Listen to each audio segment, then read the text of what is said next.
Hello guys, कैसे हैं आप लोग। आज हम पढ़ेंगे रेज़ जूडिकाटा के जितने भी एक्सप्लेनेशन है उसको डिटेल में पढ़ते हैं। तो पहला एक्सप्लेनेशन क्या है। पहला एक्सप्लेनेशन ये बोलता है कि कोई भी जो फॉर्मर सूट है रेज़ जूडिकाटा के कॉन्सेप्ट में, वो फॉर्मर सूट वो कहलाएगा कि जो मान लो दो केस इंस्टीट्यूट हुआ। जैसे कि मैंने बी और सी का एग्जाम्पल लिया। बी ने केस इंस्टीट्यूट कर दिया कब, 10 जनवरी 2021 को, और फिर दूसरा केस उसने इंस्टीट्यूट किया कब, 10 दिसंबर 2021 को। अब मान लो ये 10 दिसंबर 2021 वाला केस पहले डिसाइड हो गया, डिसाइडेड अर्लियर, बट ये वाला जो केस है अभी डिसाइड नहीं हुआ है। तो फॉर्मर सूट यहाँ किसको बोलेंगे। फॉर्मर सूट यहाँ पे जो केस पहले डिसाइड हो चुका है, जो ये दूसरा केस इंस्टीट्यूट हुआ था 10 दिसंबर 2021 को, बट ये पहले डिसाइड हो चुका है, तो इसको हम फॉर्मर सूट बोलेंगे। यहाँ आपने एक डिफरेंस नोटिस किया होगा रेस सब जुडिस और रेस जुडिकाटा में। रेस सब जुडिस में जो प्रीवियसली इंस्टीट्यूटेड सूट किसको बोलते हैं, जो केस पहले इंस्टीट्यूट हो चुका है। बट रेस जुडिकाटा में फॉर्मर सूट किसको बोलते हैं, जो केस पहले डिसाइड हो चुका है, ना कि कोई केस जो पहले इंस्टीट्यूट हुआ है बट उस पर अभी डिसीजन नहीं आया है, बट दूसरा ऐसा कोई केस जो इंस्टीट्यूट हो चुका है, सिमिलर केस, उस पर डिसीजन आ गया है, तो उसको हम फॉर्मर सूट बोलेंगे। इसके एग्जाम्पल को थोड़ा पढ़ते हैं, क्या लिखा हुआ है। A suit instituted on 10th January 2021 and another on 10 December 2021. The suit instituted on 10 December 2021 was decided on October 2022 and the suit instituted on 10th January was pending. So suit decided on October 2020 is former suit. तो वही मैंने आपको बताया कि दो suit institute होता है, similar suit, एक पहले इंस्टीट्यूट होता है, एक बाद में इंस्टीट्यूट होता है, और जो बाद वाला सूट जो इंस्टीट्यूट हुआ होता है वो पहले डिसाइड हो जाता है, तो उसको हम फॉर्मर सूट बोलेंगे रेस जुडिकाटा के कॉन्सेप्ट में। तो यही एक्सप्लेनेशन 1 में बोला गया है। Former suit shall denote a suit which has been decided prior to the suit in question whether or not it was instituted prior thereto. तो यही चीज़ बोला गया है। Former suit means previously decided suit which might have instituted subsequently. तो explanation 1 क्या कहना चाहता है कि जो फॉर्मर सूट है जो पहले डिसाइड हो चुका है उसी को बोलेंगे। हो सकता है कि वो जो पहले डिसाइड सूट हुआ है वो बाद में इंस्टीट्यूट हुआ हो, बट वो डिसाइड पहले हो चुका है, तो उसको हम फॉर्मर सूट बोलेंगे रेस जुडिकाटा के कॉन्सेप्ट में। अब दूसरा एक्सप्लेनेशन पढ़ते हैं। दूसरा एक्सप्लेनेशन क्या है। दूसरा एक्सप्लेनेशन ये बोलता है कि कोई भी कोर्ट ने डिसीजन दे दिया है, फिर उसके डिसीजन पे अपील एग्जिस्ट करता है चाहे ना करता हो, वो डिसाइडिंग फैक्टर नहीं होगा किसी कोर्ट के कॉम्पिटेंसी का। तो यही बात यहाँ पे लिखा गया है कि whether the right of appeal against the decision of the court which decided the former suit exist or not is not determining factor of the competency of court. तो इसका मतलब क्या है कि कोई भी कोर्ट जो पहले किसी केस को डिसाइड कर चुका है और उसके डिसीजन पे अपील एग्जिस्ट कर रहा हो या ना कर रहा हो, वो डिटर्मिनेशन फैक्टर नहीं होगा कि वो कोर्ट कॉम्पिटेंट है कि नहीं है। अगर उस पर अपील एग्जिस्ट ना भी कर रहा हो तो वो कोर्ट कॉम्पिटेंट हो सकता है। तो यही बात एक्सप्लेनेशन 2 में लिखा गया है। अब हम पढ़ते हैं, अब हम आते हैं एक्सप्लेनेशन 3 पे। एक्सप्लेनेशन 3 और एक्सप्लेनेशन 4 रेस जुडिकाटा का बहुत ही इंपॉर्टेंट एक्सप्लेनेशन है, तो इस पर थोड़ा ज़्यादा ध्यान देना। तो एक्सप्लेनेशन 3 क्या बोलता है। एक्सप्लेनेशन यही बोलता है कि जो मैटर, जो प्रेजेंट केस में, जो दूसरे केस में जो मैटर इन इशू है, वो matter in issue directly and substantially farmer suit में भी होना चाहिए। फॉर्मर सूट मतलब जो केस डिसाइड हो चुका है उसमें भी ये जो प्रेजेंट केस में मैटर इन इशू है वो सेम होना चाहिए। तो इसको थोड़ा सा और हम डिटेल में पढ़ते हैं। एक्चुअली इन इशू, एक्सप्लेनेशन 3 जो बात करता है वो एक्चुअली इन इशू का बात करता है। तो इसमें क्या है, an issue directly and substantially in farmer suit. इसको और थोड़ा सा क्लेरिफाई करते हैं एक एग्जाम्पल के थ्रू। तो एक ए नाम का व्यक्ति है, वो बी के खिलाफ सूट फाइल कर देता है for possession of certain property. कुछ प्रॉपर्टी का पोजेसन के लिए वो सूट फाइल कर देता है बी के खिलाफ, और ए बोलता है कि उसके पास सेल डीड है, उस प्रॉपर्टी का सेल डीड है। जो बी है वो बोलता है कि नहीं, ये जो इसके पास सेल डीड है वो फेक है। अब कोर्ट ये बात मान भी लेती है और बोल भी देती है हाँ इसका जो सेल डीड है वो फेक है, और सूट को डिसमिस कर देती है जो ए ने फाइल किया। अब ए क्या करता है, ए दूसरा केस फाइल कर देता है दूसरे प्रॉपर्टी को लेके बी के खिलाफ ही, उसी सेल डीड के बेसिस पे जो डिसाइड हो चुका है पहले कोर्ट में कि ये जो सेल डीड है वो फेक है। उसी सेल डीड के बेसिस पे ए क्या करता है, दूसरे प्रॉपर्टी को लेके केस फाइल कर देता है कि ये जो प्रॉपर्टी है ये मेरा है, इसका मेरे पास प्रॉपर सेल डीड है। तो जब ये ए दूसरा सूट इंस्यूट करता है दूसरे प्रॉपर्टी के लिए सेम सेल डेट पे, तो जो कोर्ट देखती है दूसरे केस को कि ये इसमें जो एक्चुअल इशू है कि सेल डीड ओरिजिनल है या फेक है, ये ऑलरेडी डिसाइड किया जा चुका है पहले कोर्ट के द्वारा कि हाँ ये जो सेल डीड है ये फेक है, तो यहाँ रेस जुडिकाटा अप्लाई कोर्ट कर देता है। तो एक्सप्लेनेशन 3 भी वही बात बोलता है कि an issue directly and substantially in farmer suit, जो अभी प्रेजेंट केस में सूट आया है अगर उसमें कोई एक्चुअल मैटर इन इशू है, अगर वो फॉर्मर सूट में भी वही actual in matter in issue है तो वहाँ पे रेस जुडिकाटा अप्लाई होगा। तो एक्सप्लेनेशन 3 क्या बोलता है, matter above refer to must in the former suit have been alleged by one party and either denied और एडमिटेड एक्सप्रेसली और इम्प्लाइडली बाय अदर। तो एक्सप्लेनेशन 3 ये बोलता है कि मान लो कोई पर्टिकुलर केस आया, उसमें जो मैटर इन इशू है प्रेजेंट केस में दूसरे केस में similar matter in issue directly and substantially होना चाहिए फॉर्मर सूट में। अगर फॉर्मर सूट में भी जो अभी प्रेजेंट केस में जो मैटर इन इशू है लाइक सेल डीड ओरिजिनल था कि फेक था, अगर वो फॉर्मर सूट में भी वो मैटर इन इशू था तो वहाँ पे रेस जुडिकाटा अप्लाई हो जाता है। और एक्सप्लेनेशन 3 में ये भी बोला है कि जो वो मैटर इन इशू है वो एक पार्टी एलेज्ड करेगी, जैसे कि मैंने आपको बी एंड सी का भी एग्जांपल दिया था। बी बोलता है कि उस प्रॉपर्टी का जो दिल्ली में प्रॉपर्टी था उसका ऑनरशिप राइट उसके पास है थ्रू सक्सेशन, बट उस बात को सी डिनाई कर देता और बोलता नहीं इसका ऑनरशिप राइट मेरे पास है थ्रू सेल डीड। तो वहाँ पे एक पार्टी मैटर इन इशू में ये बोलती है कि मेरे पास इसका ऑनरशिप राइट है थ्रू सक्सेशन, बट सी उस बात को डिनाई कर देता है। तो यही चीज़ एक्सप्लेनेशन 3 में भी लिखा हुआ है कि वहाँ पे allege by one party and either admitted or denied by other party expressly और इम्प्लाइडली। अब इसमें कुछ केसेस देखते हैं क्या है, जैसे कि इन नंदराम वर्सेस जगदीश प्रसाद और एक केस था टी रवि वर्सेस वी चिन्ना नरसिम्हा। इसमें सुप्रीम कोर्ट ये बोलती है अगर कोई भी इशू को डिसाइड करना नेसेसरी है, अगर कोई भी एक ऐसा इशू है जिस पे डिसीजन देना बहुत ही ज़रूरी है ताकि जो प्रिंसिपल इशू है उस पर डिसीजन दिया जाए, तो वो जो इशू पे डिसीजन दिया गया है जिसके बेसिस पे प्रिंसिपल इशू पे एडजुडिकेशन आएगा तो उस इशू को हम बोलेंगे directly and substantially in issue. जैसे कि फिर से एग्जांपल लेते हैं, वो सेल डीड वाला जो ए बी के खिलाफ सर्टेन प्रॉपर्टी के लिए फाइल करता है और बताता है कि इसका सर्टेन प्रॉपर्टी का सेल डीड है मेरे पास, तो ये प्रॉपर्टी मेरा हुआ। जब तक वो सेल डीड पे डिसीजन नहीं देगी कि सेल डीड ओरिजिनल है या फेक है, तब तक वो जो प्रिंसिपल इशू है कि वो प्रॉपर्टी किसका है उस पर डिसीजन नहीं दे पाएगी। तो जो सेल डीड फेक है या ओरिजिनल है वो जो इशू है वो directly and substantially in issue है। तो यही बात इन केसेस में बोला जा रहा है कि कोई भी इशू जिस पे डिसीजन देना बहुत ज़रूरी है ताकि उसके डिसीजन के आधार पे जो प्रिंसिपल इशू है उस पर जजमेंट आ चुके। जैसे कि मैंने आपको एग्जांपल दिया सेल डीड वाला, वो ए तो फाइल करता है कि ये जो प्रॉपर्टी है वो उसका है, उन प्रॉपर्टी का उसके पास सेल डीड है। तो यहाँ पे जो इशू क्या है, सेल डीड ओरिजिनल है या फेक है, इस पे डिसीजन देना कोर्ट को ज़रूरी हो जाता है। जब तक उस पर डिसीजन नहीं देगा वो जो प्रिंसिपल इशू है कि वो जो प्रॉपर्टी किसका है उस पर वो डिसीजन दे ही नहीं पाएगा। तो वो सेल डीड फेक है या ओरिजिनल है ये directly and substantially in issue कहलाएगा। तो यही बात इन केसेस में बोले गए हैं। अब आगे इसमें देखते हैं क्या लिखा हुआ है। One has to examine the plaints written statement issue and judgment to find out of matter was directly and substantially in issue. तो यही बोला जा रहा है कि जो भी प्लेंट है, रिटन स्टेटमेंट है या कोई भी केस के इशू है, जजमेंट है, उसको थोड़ा कॉन्शियसली देखना पड़ेगा कि जो वो उसमें जो मैटर है वो डायरेक्टली और सब्सटेंशली है कि नहीं है, जो दूसरे केस में आया है और जो फॉर्मर सूट में वो जो मैटर है वो डायरेक्टली एंड सब्सटेंशली है कि नहीं है। तो ये नंदराम और भी टी रवि के केस में बोला गया है। अब दूसरा केस देखते हैं, इन राजलक्ष्मी दासी वर्सेस बनामली सेन। इसमें क्या बोला गया है कि जो मैटर डायरेक्टली इन इशू है प्रीवियस सूट में would not operate res judicata in the subsequent suit unless it was also substantially in issue in the former suit। इसमें ये बोला जा रहा है कि जो कोई भी इशू है प्रेजेंट केस में है, अगर वो इवन डायरेक्टली भी है, अगर वो फॉर्मर सूट में अगर वो इशू सब्सटेंशली नहीं था, मतलब इसेंशियल नहीं था, तो वहाँ पे रेस जुडिकाटा नहीं होगा। तो इस केस में ये बोला जा रहा है कि डायरेक्टली के साथ साथ इसेंशियल भी होना चाहिए।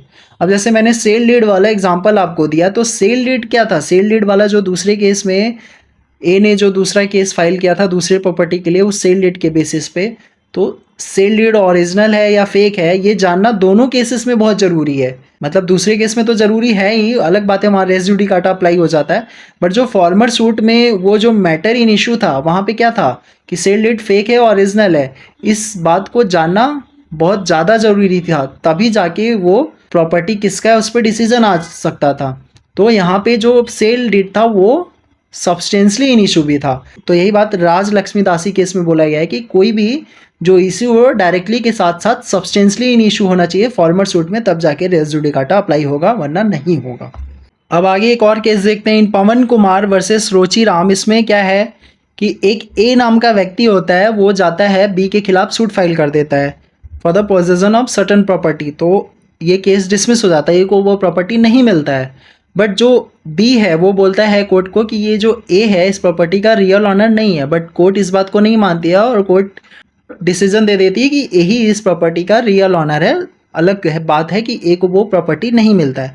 अब बी क्या करता है, बी एक दूसरा सूट फाइल कर देता है टाइटल ऑफ द प्रॉपर्टी को लेके कि इस प्रॉपर्टी का जो रियल ऑनर है वो ए नहीं है। दूसरा केस बी फाइल कर देता है। तो जो सब्सिक्वेंट सूट बी फाइल करता है उसमें ये पाया जाता है, कोर्ट ये बोलती है कि ये जो टाइटल ऑफ द प्रॉपर्टी है कि इस प्रॉपर्टी का ऑनरशिप कौन है, ये ऑलरेडी डिसाइड हो चुका है पहले केस में, जिसमें कि ये जो केस फाइल किया था बी के खिलाफ कि इस प्रॉपर्टी को मेरे को दे दो, और वहाँ पे डिसमिस हो जाता है। बट कोर्ट ये भी मान लेती है कि इस प्रॉपर्टी का रियल ऑनर ए है। तो बी जो सब्सिक्वेंट सूट लेके जाता है कोर्ट में और बोलता है कि इस प्रॉपर्टी का जो रियल ऑनर है वो ए नहीं है। तो कोर्ट यहाँ पे ये बोलती है कि इस प्रॉपर्टी से रिलेटेड टाइटल का जो भी केस है वो डिसाइड हो चुका है पहले फॉर्मर सूट में, वहाँ ये डिसाइड हो चुका है ए के फेवर में कि इस प्रॉपर्टी का ऑनर जो है वो ए है। तो ये अभी जो तुम केस लेके हमारे पास आए हो, जो दूसरा केस बी लेके जाता है, इस पर रेस जुडिकाटा अप्लाई हो जाएगा। क्यों? क्योंकि ये जो टाइटल ऑफ द प्रॉपर्टी का केस है ऑलरेडी डिसाइड हो चुका है ए के फेवर में पहले केस में फॉर्मर सूट में, वहाँ पे ये बोला जा चुका है कि ए रियल ऑनर है। तो इसको अब हम डिसाइड नहीं करेंगे, इस पर रेस जुडिकाटा अप्लाई हो जाता है।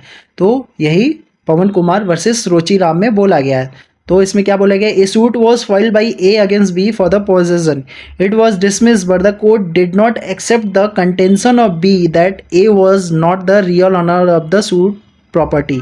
It was held that A was the real owner. In a subsequent suit, it was held that an issue as to title to the property was directly and substantially in issue between same party in the former suit and was decided in the favor of A. The finding would operate as res judicata against B in the subsequent suit. तो यही अभी मैंने बताया कि फिर से बताता हूँ क्या होता है। A जो है वो पहले केस में सूट फाइल करता है B के खिलाफ कि जो B के पास प्रॉपर्टी है उसका पोजेसन मेरे को दे दो। तो जो कोर्ट है वो डिसमिस कर देती है, वो ए को वो नहीं देती है प्रॉपर्टी, ए को उसका पोजेसन नहीं देती है उस प्रॉपर्टी का जिसको बी ने ले रखा है। बी कोर्ट को ये बोलता है कि इस प्रॉपर्टी का रियल ऑनर ए नहीं है, बट कोर्ट इस बात को मानने से इनकार कर देती है और डिसीजन देती है कि नहीं, इस प्रॉपर्टी का ए जो है वो रियल ऑनर है। यहाँ तक तो बात समझ में आई, ये केस डिसाइड हो गया कि ए जो है इस प्रॉपर्टी का रियल ऑनर है, बट ए को प्रॉपर्टी का पोजेसन नहीं दिया जाता है। अब कुछ समय के बाद बी दूसरा सूट फाइल कर देता है और वहाँ पे बी ये सूट फाइल करता है कि इस प्रॉपर्टी का जो रियल ऑनर है वो ए नहीं है। तो दूसरे केस में कोर्ट ये देखती है कि ये जो मैटर इन इशू है टाइटल ऑफ द प्रॉपर्टी से रिलेटेड, किसका रियल ऑनर कौन है, ये फॉर्मर सूट में डिसाइड हो चुका है। वही जो ए ने फाइल किया था बी के खिलाफ उस प्रॉपर्टी का पोजेसन के लिए, किसका रियल ऑनर ए है।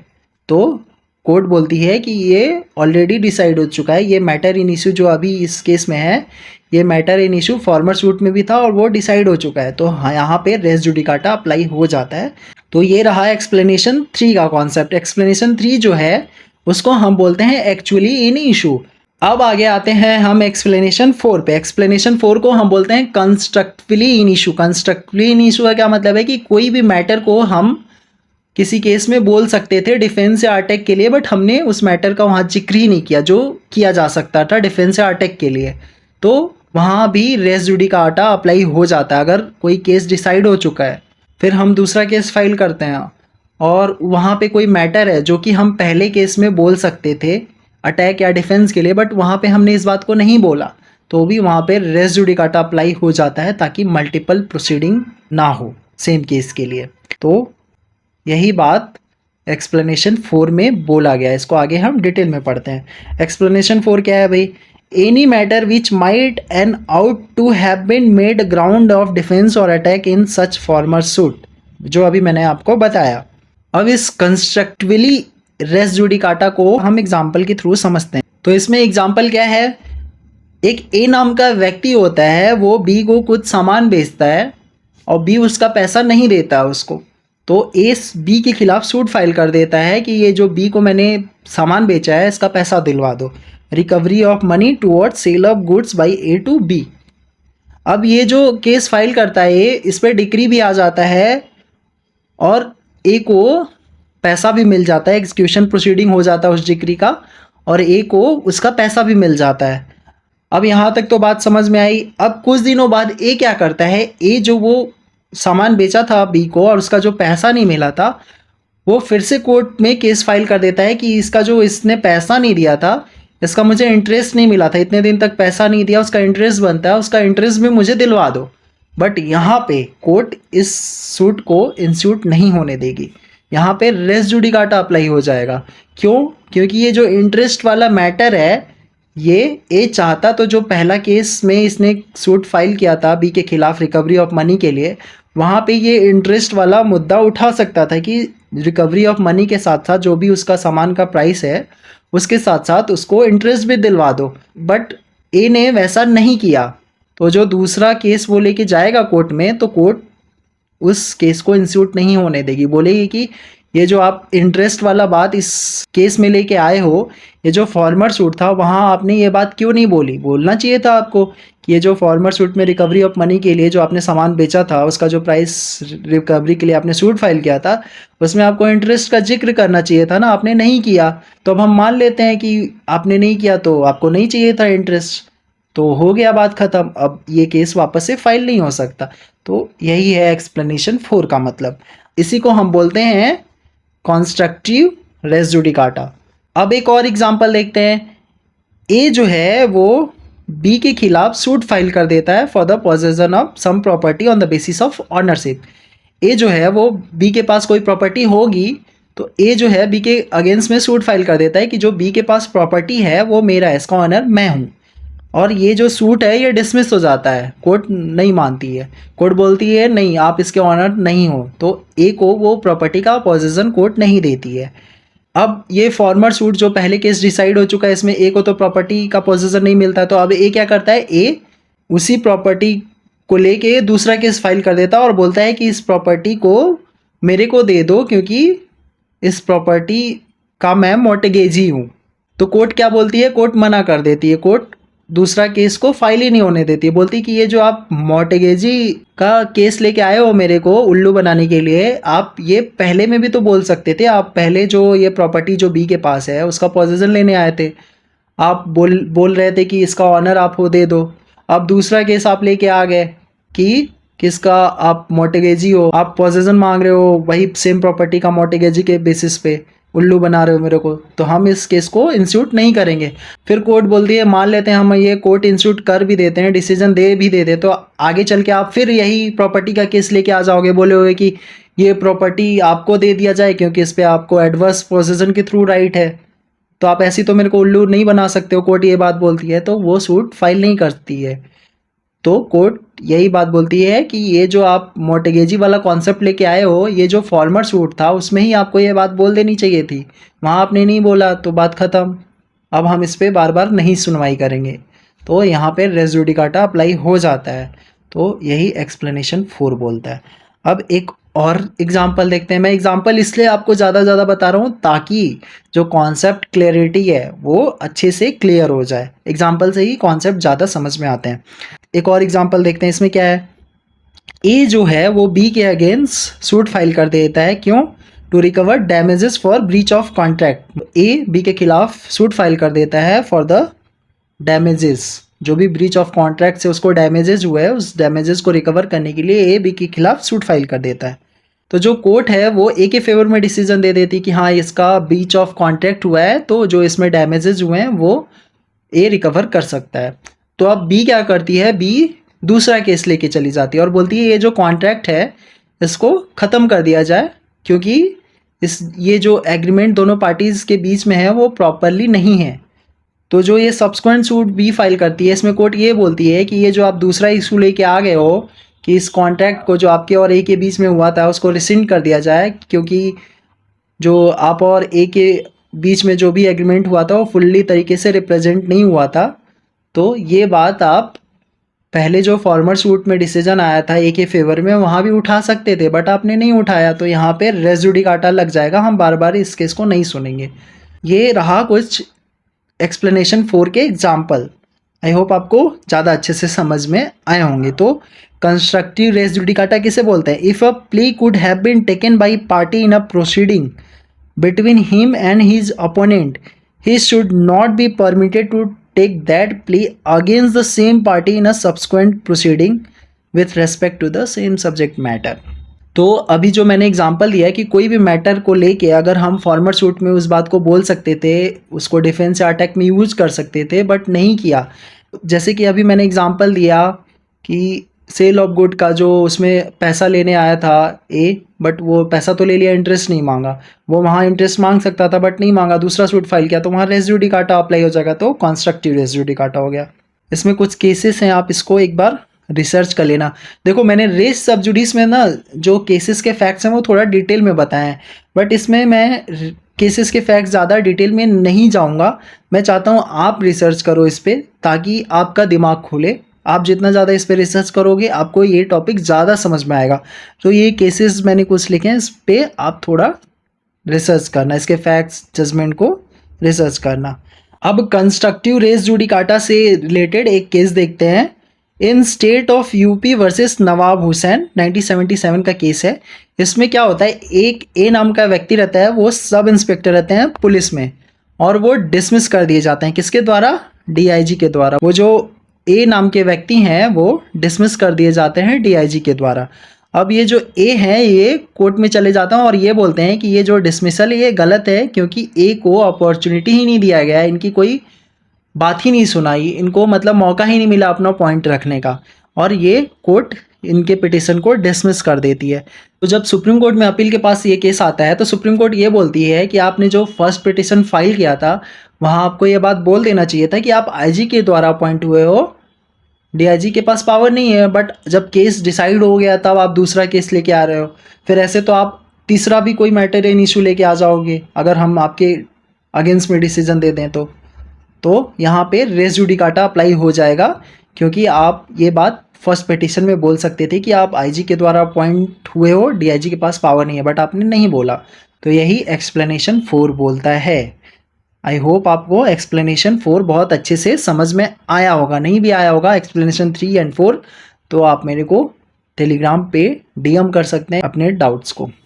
तो कंस्ट्रक्टिव रेस जुडिकाटा से रिलेटेड एक और एग्जांपल देखते हैं ताकि आपको ज़्यादा क्लियरिटी हो जाए। मान लेते हैं एक ए नाम का व्यक्ति है जो बी का एम्प्लॉय है और बी इसका एम्प्लॉयर है। तो बी जो है वो ए को अपने कंपनी से निकाल देता है, तो ए इसी बात को लेके कोर्ट में चला जाता है और वहाँ पे ए जो है वो बोलता है कि बी मेरे को नहीं निकाल सकता, क्योंकि ए ये बोलता है कि मेरे पास 1 साल का बच्चा है और मैं इसके कंपनी बी के कंपनी में 10 साल से काम कर रहा हूँ, वर्किंग सिंस 10 ईयर। ठीक है, ए ये बात बोलता है, बट यहाँ पे केस डिसमिस हो जाता है, बी के फेवर में डिसीजन चला जाता है। अब ए क्या करता है, ए फिर दूसरा केस लेके जाता है बी के खिलाफ ही, वो जो बी ने निकाला है उसको ए को, उसी से रिलेटेड वो लेके जाता है और बोलता है कि जो उसका ऑफर लेटर था उसमें 30 डेज नोटिस का कॉन्ट्रैक्ट था।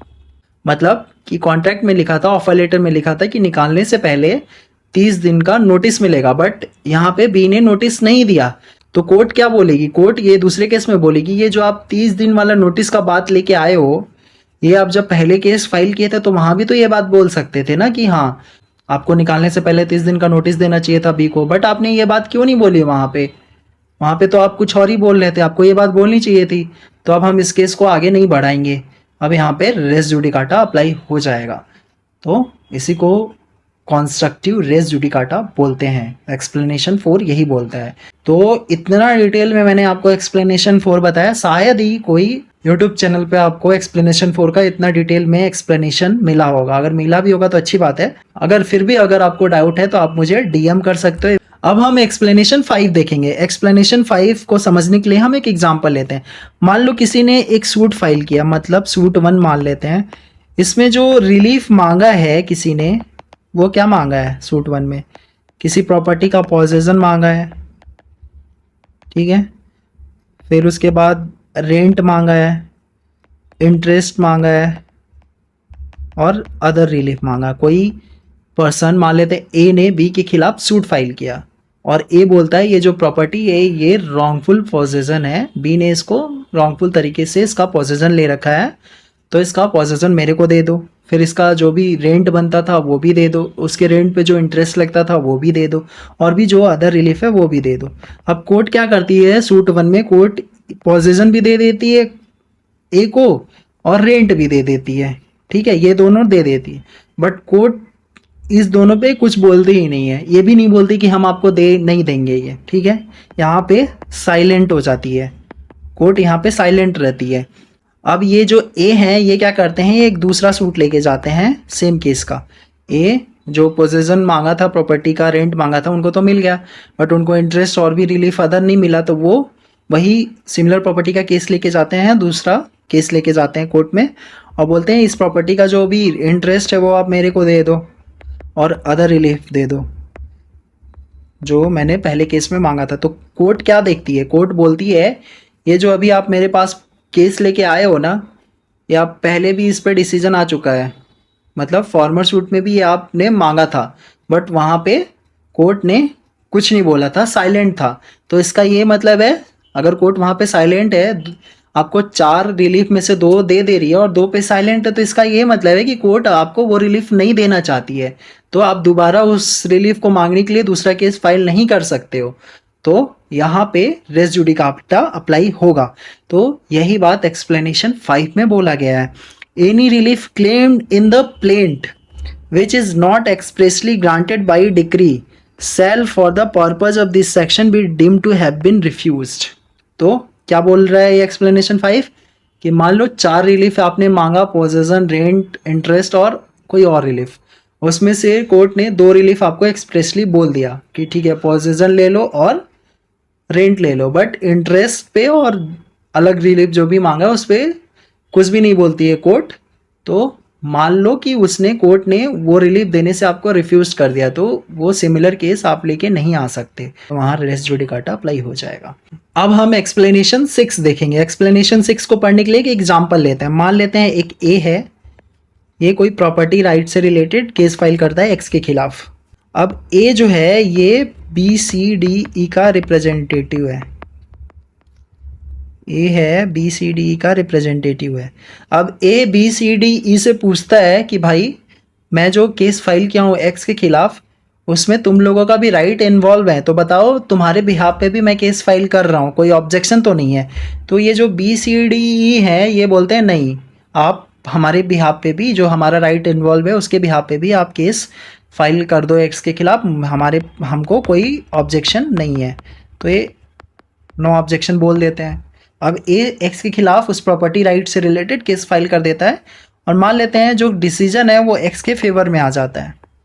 अब यहाँ पे जो ये इनका राइट था उनका राइट तो मिला नहीं। अब इसमें कुछ समय के बाद सी क्या करता है, चला जाता है वही प्रॉपर्टी राइट से रिलेटेड केस फाइल कर देता है एक्स के खिलाफ जो ए ने फाइल किया था। तो जो ये सी केस फाइल करते हैं एक्स के खिलाफ उस प्रॉपर्टी राइट से रिलेटेड, तो कोर्ट ये बोलती है ये जो आपने केस फाइल किया है इसमें जो आपका राइट इन्वॉल्व है ये ऑलरेडी डिसाइड हो चुका है। ए आपके रिप्रेजेंटेटिव बन के आए थे पहले केस में, आपको कोई ऑब्जेक्शन हुआ नहीं था, आपने ए को परमिशन दे दिया था अपने राइट को भी इन्वॉल्व करने के लिए उस केस में। तो आपका जो इसमें राइट इन्वॉल्व है इस प्रॉपर्टी में आपने जो एक्स के खिलाफ सूट फाइल किया है ये ऑलरेडी डिसाइड हो चुका है। तो उस केस में आपका भी राइट इन्वॉल्व था, ए उसको रिप्रेजेंट कर रहा था आपके राइट को, तो वहाँ पे डिसाइड हो चुका था, तो यहाँ पे वापस से हम उसको इंस्यूट नहीं करेंगे, यहाँ पे रेस जुडिकाटा लग जाएगा। तो यही बात एक्सप्लेनेशन 6 में बोला गया है। अब एक्सप्लेनेशन 6 के लैंग्वेज को समझते हैं। When person litigate bona fide in respect of public right or of a private right claimed in the common for themselves and other all person interested in such right shall for the purpose of this section be deemed to be claimed under the persons who litigating. तो जो मैंने A B C D का example दिया वही था। ए जो है वो एक्स के खिलाफ केस फाइल करता है और बी सी डी को बोल भी देता है कि हम तुम सारे लोगों के बिहाफ पे केस फाइल कर रहे हैं एक्स के खिलाफ, और इस केस में तुम्हारा भी राइट इन्वॉल्व है, तो तुम्हारे बिहाफ पे मैं ये केस लड़ रहा हूँ। तो सबने कोई आपत्ति नहीं जताई, डिसीजन आ गया। फिर कुछ समय बाद उनमें से एक निकल के आता, मान लेते हैं सी, वो अपने राइट के लिए लड़ता है। तो कोर्ट ये बोलती है कि आपके बिहाफ पे ए ने ऑलरेडी केस लड़ लिया है, वो केस डिसाइड हो चुका है, तो आप दोबारा ये केस नहीं इंस्यूट कर सकते। तो यही बात एक्सप्लेनेशन 6 में बोला गया है। अब आगे पढ़ते हैं क्या भाई। Explanation 6 refers to cases in which decision in a subsequent suit may operate as res judicata against the person not expressly named as party to the suit in a representative suit. If parties in subsequent suit can be said to have been represented by party in the former suit, decision of the former suit will bind the party in the subsequent suit. अब हाँ, इसमें मान लेते हैं एक example लेते हैं। अब लेते हैं पी एक व्यक्ति है, वो क्यू के खिलाफ केस फाइल कर देता है कोई प्रॉपर्टी को लेके कि ये जो क्यू के पास प्रॉपर्टी है वो पी का है। अब कोर्ट ने डिसीजन दे दिया किसके फेवर में, क्यू के फेवर में, कि नहीं ये जो प्रॉपर्टी है वो क्यू का ही है, पी के पास नहीं जाएगा इसका पोजेशन। इस पर डिसीजन आ गया। अब कुछ सालों के बाद क्या होता है, पी का जॉइंट फैमिली मान लेते हैं, पी का भाई मान लेते हैं। पी का भाई कौन हो गया, एस मान लेते हैं।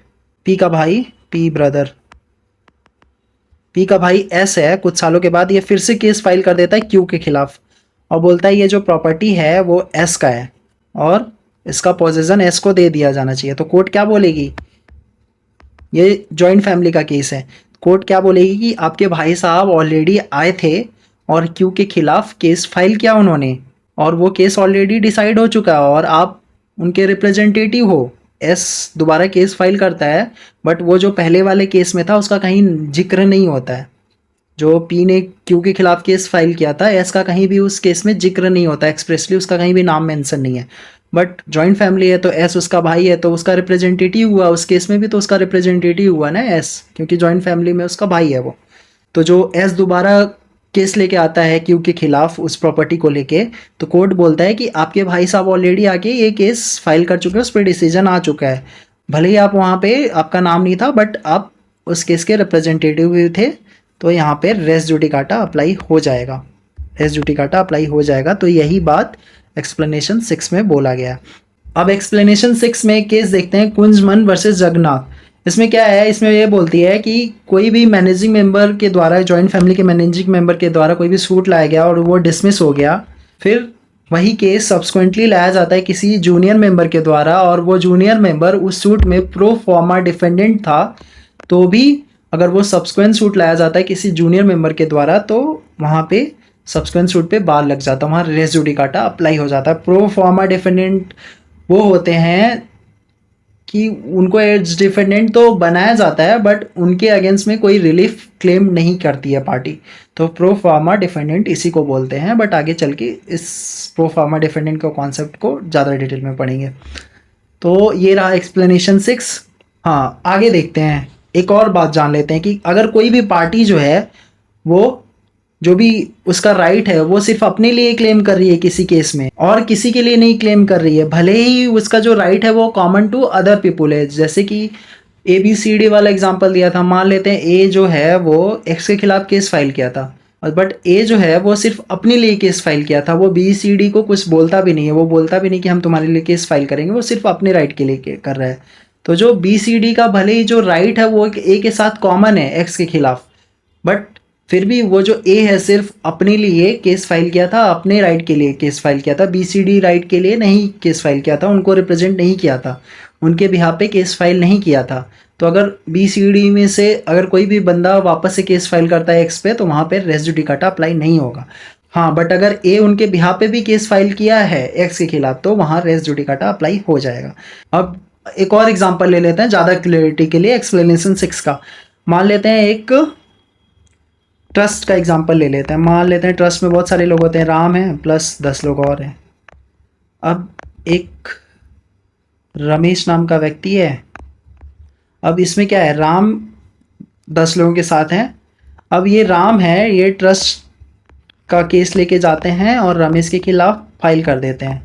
अब रमेश के फेवर में डिसीजन आ जाता है, तो इस ट्रस्ट से निकल के कोई दूसरा व्यक्ति मान लेते हैं, दूसरे व्यक्ति का नाम श्याम है, वो रमेश के फेवर में केस फाइल नहीं कर सकता वो ट्रस्ट से रिलेटेड, उस जो राम ने फाइल किया था, क्योंकि जो राम है वो ऑटोमेटिकली श्याम को भी रिप्रेजेंट कर रहे हैं, वो पूरे ट्रस्ट को रिप्रेजेंट कर रहे हैं। तो ट्रस्ट का कोई मेंबर वापस से, जैसे कि श्याम वापस से आके रमेश के खिलाफ वो सिमिलर केस फाइल नहीं कर सकते हैं जो राम ने फाइल किया है। तो ये एक्सप्लेनेशन 6 बोलता है। अब आगे एक्सप्लेनेशन 7 पढ़ते हैं। एक्सप्लेनेशन 7 क्या है भाई, ये लैंग्वेज पे हम नहीं जाएंगे, अगर लैंग्वेज को हम पढ़ने लगेंगे तो आधा बात तो आपको समझ में नहीं आएगा। एक्सप्लेनेशन 7 क्या बोलता है हम ब्रीफली देखते हैं। एक्सप्लेनेशन 7 ये बोलता है कि ये जो रेस जुडिकाटा का कॉन्सेप्ट है ये एग्जीक्यूशन प्रोसीडिंग पे लगेगा, और उसके अलावा जो भी एग्जीक्यूशन प्रोसीडिंग में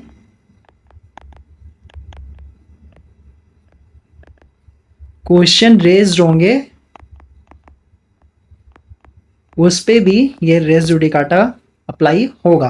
अब इसका जो एग्जीक्यूशन प्रोसीडिंग है, जो एक्सक्यूशन प्रोसीडिंग पे रेस जुडिकाटा लगता है, उसका क्या एग्जांपल है, क्या एग्जांपल ले सकते हैं। तो एक एग्जांपल लेते हैं, मान लेते हैं एक ए है, वो बी के खिलाफ सूट फाइल किया, कुछ डैमेजेस हुए होंगे ए को, तो 50 लाख डैमेजेस रिकवर करने के लिए बी के खिलाफ सूट फाइल करता है, और ये डिसीजन भी आ जाता है ए के फेवर में। कोर्ट बोलती है बी को कि इसको 50 लाख दे दो।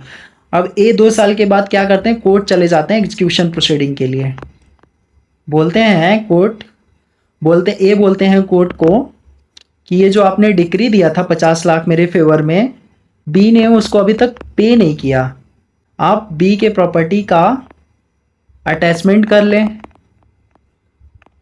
या बी को अरेस्ट कर लें, क्योंकि उसने मेरा 50 लाख अभी नहीं दिया है।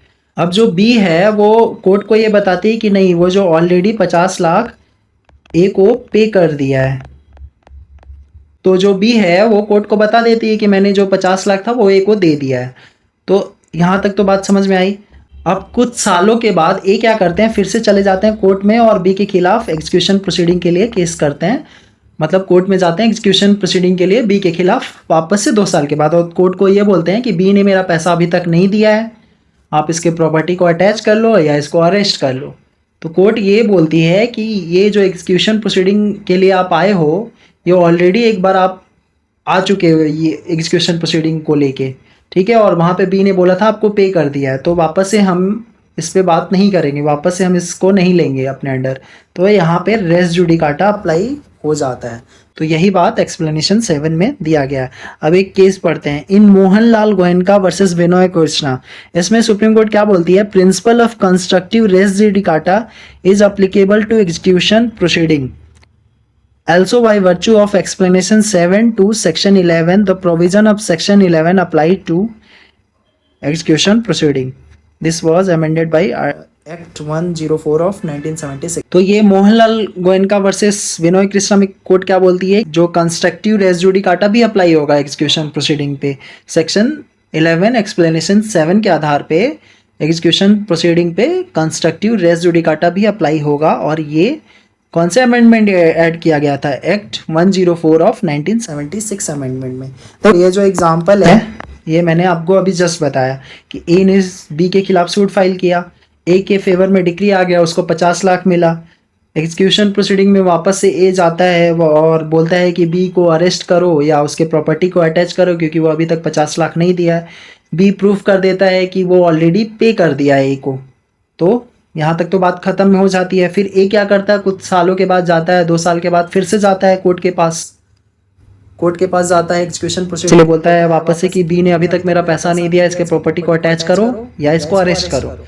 तो बी तो ऑलरेडी प्रूफ कर चुका है कि उसने पैसा दे, तो कोर्ट ये बोलती है बी ने ऑलरेडी, आप पहले भी एग्जीक्यूशन प्रोसीडिंग को लेके आए थे, बी ने ऑलरेडी आपको पैसा दे दिया, अभी प्रूफ भी कर चुका है, तो यहाँ पे रेस जुडिकाटा अप्लाई हो जाएगा। ये रहा एक्सप्लेनेशन 7। अब एक्सप्लेनेशन 8 पे आते हैं। एक्सप्लेनेशन 8 को अच्छे से समझने के लिए एक एग्जांपल लेते हैं। मान लेते हैं एक सूट फाइल हुआ होगा 2004 में, ठीक है, ए ने बी के खिलाफ एक सूट फाइल किया, ठीक है, प्रॉपर्टी से रिलेटेड, और उस प्रॉपर्टी का वैल्यू था कितना, 2 लाख। और जो कोर्ट का जुरिस्डिक्शन था उस टाइम वो क्या था, 3 लाख। अब सेम प्रॉपर्टी का केस आ गया 2019 में। ए ने फिर से सेम प्रॉपर्टी का केस फाइल किया बी के खिलाफ और वो प्रॉपर्टी का वैल्यू हो गया 15 लाख अब। और जो कोर्ट का जुरिस्डिक्शन है वो अब हो गया 20 लाख। तो अभी तो जो ये केस अभी 2019 में फाइल हुआ है, भले ही इसका कोर्ट का जुरिस्डिक्शन अभी 20 लाख का है और जो 2004 में फाइल हुआ था उस कोर्ट का जुरिस्डिक्शन सिर्फ 3 लाख का ही था, तो भी यहाँ पे रेस जुडिकाटा अप्लाई हो जाएगा। तो कोर्ट ये देखेगी कि जो अभी 2019 में केस फाइल हुआ है, अगर ये 2004 में फाइल हुआ होता तो क्या जो 2004 वाला केस है वहां पे जहां पे कोर्ट का जुरिस्डिक्शन 3 लाख का है, क्या वो उस टाइम पे इस केस को सुनने के लिए कॉम्पिटेंट होती? अगर होती तो अभी जो प्रेजेंट केस आया है 15 लाख के प्रॉपर्टी का उस पे रेस जुडिकाटा अप्लाई हो जाता है। तो यहाँ पे लिमिटेड जुरिस्डिक्शन का बात किया गया है एक्सप्लेनेशन 8 में, तो इसको हम थोड़ा और डिटेल में पढ़ते हैं। अब ये एक्सप्लेनेशन 8 को समझने के लिए हम 2 केस का हेल्प लेंगे। रिचपाल सिंह वर्सेस दलीप पहला केस है, इसको हम समझते हैं। इसमें क्या होता है कि मान लेते हैं नाम हटा देते हैं ए बी से या पी क्यू से ही इस केस को समझते हैं। मान लेते हैं एक ए होता है वो बी के खिलाफ केस फाइल कर देता है कि ये जो बी के पास प्रॉपर्टी है इसका पोजेशन ए को दे दो। बी इसका टेनेंट है और बी को हटा दो। ए बोलता है मैं इसका ऑनर हूँ, मेरे को इसका पोजेशन दे दो। तो जो रेवेन्यू कोर्ट है वो बी को वहां से हटा भी देती है और ए को पोजेशन दे देती है अंडर लोकल टेनेंसी एक्ट। अब ये जो बी है ये तो डिस्पोज हो गया उस प्रॉपर्टी से। अब ये क्या करता है, ये चला जाता है बी किसके पास, सिविल कोर्ट के पास। सिविल कोर्ट के पास जाके ये बोलता है, बी क्या बोलता है, ये जो प्रॉपर्टी है जिससे मेरे को डिस्पोजेस्ट किया गया है उसका मैं टेनेंट नहीं हूँ, उसका मैं मॉर्टगेजी हूँ, तो उसका पोजेशन मेरे पास होना चाहिए। ये सिविल कोर्ट में बी बोलता है। अब ये देखेगा जो कोर्ट है वो ये देखेगा कि जो बी मेरे पास केस लेके आया इस पे रेस जुडिकाटा अप्लाई होगा कि नहीं होगा, क्योंकि ये यहाँ पे बी के पास जो प्रॉपर्टी था उसको ए को दे दिया गया है, रेवेन्यू कोर्ट ने तो डिसीजन दे दिया है। तो सिविल कोर्ट ये बोलता है कि यहाँ पे रेस जुडिकाटा अप्लाई हो जाएगा। तो ये जब अपील में जाता है सुप्रीम कोर्ट के पास तो सुप्रीम कोर्ट ये बोलता है कि नहीं, इस केस में रेस जुडिकाटा अप्लाई नहीं होगा। क्यों? क्योंकि रेवेन्यू कोर्ट के पास पावर ही नहीं है डिसाइड करने का कि वो जो प्रॉपर्टी है वो टेनेंसी से रिलेटेड है या मॉर्टगेजी से रिलेटेड है। रेवेन्यू कोर्ट सिर्फ टेनेंसी रिलेटेड मैटर में घुस सकता, वो मॉर्टगेजी रिलेटेड मैटर में नहीं घुस सकता। उसके पास मॉर्टगेजी रिलेटेड मैटर में घुसने का पावर नहीं है। तो रेवेन्यू कोर्ट के पास तो इस बात का पावर ही नहीं है। तो यहाँ पे रेस जुडिकाटा अप्लाई नहीं होगा क्योंकि जो पहला वाला केस था वो टेनेंसी का है और जो दूसरा वाला केस है मॉर्टगेजी का है। और रेवेन्यू कोर्ट जो है दूसरे वाले केस में कॉम्पिटेंट ही नहीं है। वहां पे रेवेन्यू कोर्ट डिसाइड ही नहीं कर सकती कि मॉर्टगेजी है कि नहीं है, उसके पास पावर ही नहीं है मॉर्टगेजी से रिलेटेड मैटर डील करने का। तो सुप्रीम कोर्ट बोलती है नहीं, यहाँ पे रेस जुडिकाटा अप्लाई नहीं होगा। तो यही बात इस रिचपाल सिंह वर्सेस दलीप में बोला गया है कि डिक्री फॉर एजमेंट पास होता है रेवेन्यू कोर्ट के द्वारा लोकल टेनेंसी एक्ट के अंदर। फिर जो डिस्पोज पर्सन है वो सूट फाइल करता है सिविल कोर्ट में कि इसका जो पोजीशन है वो उसके पास होना चाहिए क्योंकि वो मॉर्टगेजी है, वो टेनेंट नहीं है। तो सुप्रीम कोर्ट बोलती है कि जो ये रेवेन्यू कोर्ट है ये इस क्वेश्चन को नहीं बता सकती, उसके पास पावर नहीं है कि जो प्लेंटिफ है वो टेनेंट है या मॉर्टगेजी है। सो जो दूसरा केस आया उस पर रेस जुडिकाटा अप्लाई नहीं होगा। तो रिचपाल सिंह वर्सेस दलीप में यही बोला गया है कि to determine whether the previous decision of revenue court could operate as res judicata was to find whether the revenue court could have gone into the question being raised in the subsequent suit. If it could go to the res judicata will apply, if not it would not apply.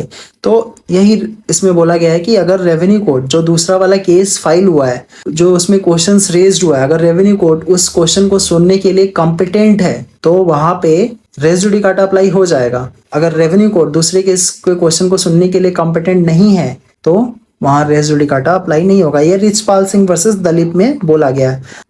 एक और case देखते हैं explanation 8 से related. क्या है ये case? Ganan Velan versus state. आपको जो भी प्रोनाउंसिएशन करना हो आप कर सकते हैं। तो इसमें क्या है कि प्राइज विनिंग टिकट का एक होल्डर रहता है, मतलब लॉटरी टिकट जीत चुका रहता है, अब ये प्रोसिक्यूटेड कर दिया जाता है। क्यों? बोला जाता है कि इसके पास जो टिकट है वो इस टिकट का इसने फॉर्जरी किया हुआ है, ठीक है, ये फेक टिकट बना लिया है। अब जो क्रिमिनल कोर्ट में ये केस आता है वो उसको एक्विट कर देती है, बोलती है नहीं, ये जो टिकट है वो फॉर्ज नहीं है, वो ओरिजिनल है।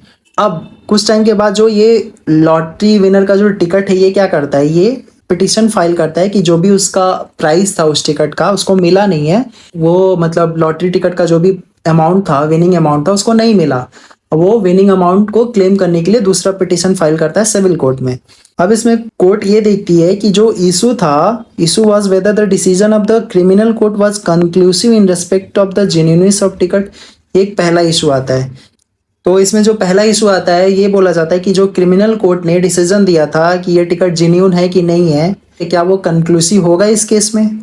फिर ये जो प्रेजेंट पिटिशन जो फाइल हुआ है सिविल कोर्ट में, इसमें कोर्ट ये डिसाइड करती है कि जो क्रिमिनल कोर्ट ने डिसीजन दिया था कि ये टिकट जेन्युइन है, फॉर्जरी नहीं हुआ है इस टिकट का, वो बाइंडिंग होगा, उस पर अब हम बात नहीं करेंगे और इसको अपना अमाउंट दे दिया जाए।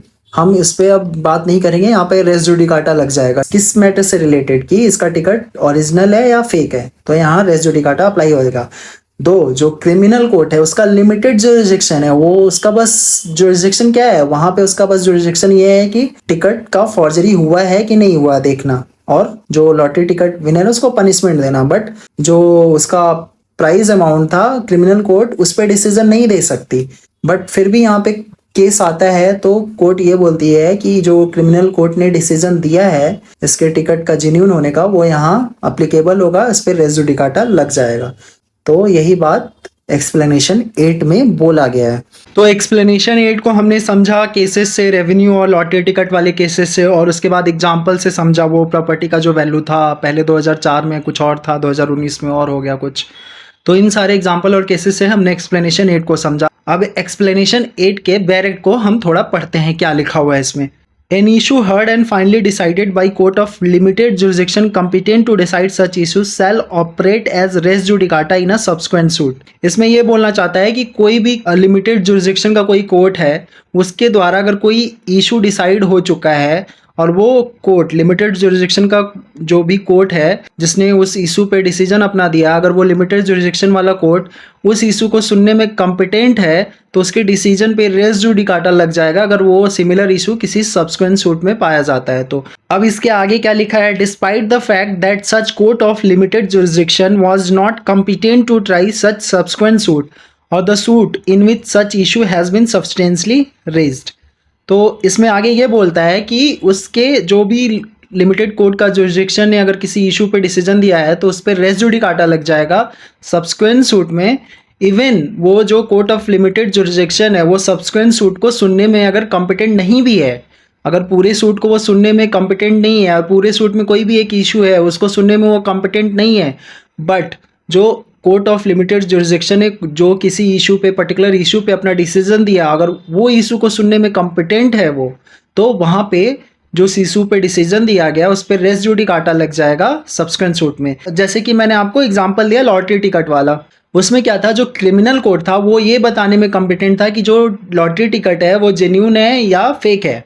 बट जो क्रिमिनल कोर्ट है वो इसमें कॉम्पिटेंट नहीं है कि जो पिटिशनर ने, जो विनर ने, जो लॉटरी टिकट विनर ने सूट फाइल किया था और जो भी उसको प्राइज़ नहीं मिला था, अमाउंट मनी जो उसने जीता था लॉटरी टिकट से, जो उसको प्राइज़ नहीं मिला था उसके लिए उसने सूट फाइल किया था। बट जो क्रिमिनल कोर्ट है वो उसको अमाउंट प्राइस दिलवाने में कॉम्पिटेंट नहीं है, वो सिविल कोर्ट का काम है। फिर भी सिविल कोर्ट क्या करती है, उसके डिसीजन पे रेस जुडिकाटा लगा देती है क्रिमिनल कोर्ट के डिसीजन पे। किस डिसीजन पे, कि जो उसने बताया था कि ये जो लॉटरी टिकट है उस बंदे का वो रियल है, उसको फॉर्जरी नहीं किया गया है। तो यही बात एक्सप्लेनेशन 8 में बोला गया है कि कोई भी लिमिटेड जुरिसडिक्शन का कोई कोर्ट है और उसने किसी इशू पे डिसीजन दे दिया और वो उस इशू को सुनने में कॉम्पिटेंट है, तो उसके डिसीजन पे, उस इशू पे जो भी डिसीजन आया है उस लिमिटेड जुरिसडिक्शन के कोर्ट का, उस पर रेस जुडिकाटा लग जाएगा सब्सिक्वेंट सूट में। इवन पूरे सूट को वो सब्सिक्वेंट सूट में पूरे सूट को वो लिमिटेड जुरिसडिक्शन का कोर्ट सुनने में कॉम्पिटेंट नहीं भी है तो लग जाएगा। जैसे क्रिमिनल कोर्ट का एग्जाम्पल दिया, और जैसे हमने रेवेन्यू कोर्ट का एग्जाम्पल देखा उसमें क्या था कि जो पहला केस था वो टेनेंसी से रिलेटेड था, तो रेवेन्यू कोर्ट वहाँ कॉम्पिटेंट होती है, बट जो दूसरा केस है वो मोर्टगेजी का होता है। तो कोर्ट ये बोलती है जो दूसरा केस आया है इसमें कहीं भी रेवेन्यू कोर्ट कॉम्पिटेंट नहीं है डिसाइड करने में कि जिसने सूट फाइल किया था वो टेनेंट है या मोर्टगेजी है, वो रेवेन्यू कोर्ट के पास उसका पावर नहीं है, तो इस सूट में रेस जुडिकाटा अप्लाई नहीं होगा। बट क्रिमिनल कोर्ट वाले में क्या था, वहां पे क्रिमिनल कोर्ट पर्टिकुलर पॉइंट पे कॉम्पिटेंट थी ये बताने में कि ये टिकट जेन्युइन है या फॉर्जरी किया हुआ है, तो वहां पे रेस जुडिकाटा अप्लाई हो जाता है। अब एग्जांपल देखते हैं कुछ। Revenue court exercising authority under the act can be held to be the court of limited jurisdiction, मतलब रेवेन्यू कोर्ट को हम लिमिटेड जुरिसडिक्शन का कोर्ट मान सकते हैं। फिर उसके बाद क्या है, सरस्वती वर्सेस मुथु कुमार स्वामी का केस है। इसमें क्या है, decision by revenue court on the issue which are within its competent will certainly operate as res judicata in the view of explanation 8 of section 11 of CPC. तो इसमें यही बोला गया है कि अगर रेवेन्यू कोर्ट कोई पर्टिकुलर इशू पे डिसीजन देती है और उसके डिसीजन पे रेस जुडिकाटा लग जाएगा सब्सिक्वेंट सूट में, अगर वो उस इशू को डिसाइड करने में, उस पर्टिकुलर इशू को डिसाइड करने में कॉम्पिटेंट है, भले वो पूरे सूट को डिसाइड करने में कॉम्पिटेंट नहीं है बट वो पर्टिकुलर इशू को डिसाइड करने में कॉम्पिटेंट है। जैसे कि मान लेते हैं हमने वो रेवेन्यू वाला एग्जांपल देखा, उसमें मोर्टगेजी का दोबारा से केस लेके चला गया था, अगर वहीं वो टेनेंसी से रिलेटेड केस लेके जाता तो रेवेन्यू कोर्ट वहाँ कॉम्पिटेंट हो जाती कि वो टेनेंसी वाला मैटर देखने में, तो वहाँ पे उसका रेस जुडिकाटा लग गया होता। बट वो मोर्टगेजी का केस लेके गया तो रेवेन्यू कोर्ट वहाँ पे तो कॉम्पिटेंट ही नहीं है। हाँ, उसकी जगह पे अगर टेनेंसी का केस लेके गया होता तो वहाँ पे रेस जुडिकाटा लग गया होता। तो यही बात सरस्वती वर्सेस मुथु कुमार स्वामी में बोला गया है। अब इसमें एक और केस है, इसको आप पढ़ लेना, इसमें अब ज़्यादा डिटेल में नहीं जाते हैं, मैंने बहुत ही ज़्यादा डिटेल में इसको एक्सप्लेन कर दिया है। तो ये रहा आपका एक्सप्लेनेशन। तो आई होप आपको बहुत अच्छे से समझ में आया होगा ये लेक्चर। तो ऐसे ही आप डिटेल लेक्चर देखने के लिए आप मेरे यूट्यूब चैनल विधिशाला को सब्सक्राइब कर सकते हैं, शेयर कर सकते हैं, लाइक कर सकते हैं। और अगर बाई चांस अगर आपको यूट्यूब पे देखने का मन नहीं है इस लेक्चर को, तो आप मेरे ई लर्निंग प्लेटफॉर्म www.vidhisala.co.in पे भी जाके ये सीपीसी कोर्स में जाके इस लेक्चर को एक्सेस कर सकते हैं। Thank you very much.